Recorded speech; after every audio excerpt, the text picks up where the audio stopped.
વડનગર ઇતિહાસની મહાન નગરી કહું કે ભવિષ્યની ઝલક.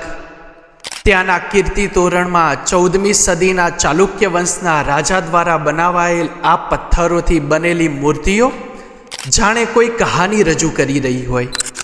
તાનારીરી તળાવ કે જેના તાના અને રીરી દ્વારા ગવાયેલા સૂર તાલો આજે પણ અવકાશમાં રહેલી બુંદોને જમીન પર લાવવા માટે મજબૂર કરી રહી છે. તેમની યાદમાં બનાવાયેલ તાનારીરી તળાવ, હટકેશ્વર મહારાજનું મંદિર કે જ્યાંની સ્વયંભૂ ઉત્પન્ન થયેલી મૂર્તિ કે જેના ગર્ભમાંથી આજે પણ હોમનો અનુનાદ સંભળાઈ રહ્યો છે.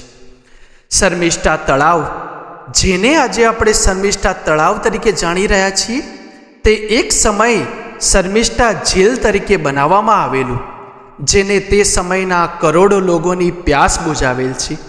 વડનગર ના માત્ર એક ગામ, તે તો ગુજરાતનું એક ઐતિહાસિક નગર છે કે જેના વગર આજે પણ ગુજરાતનો ઇતિહાસ અધૂરો જણાય છે.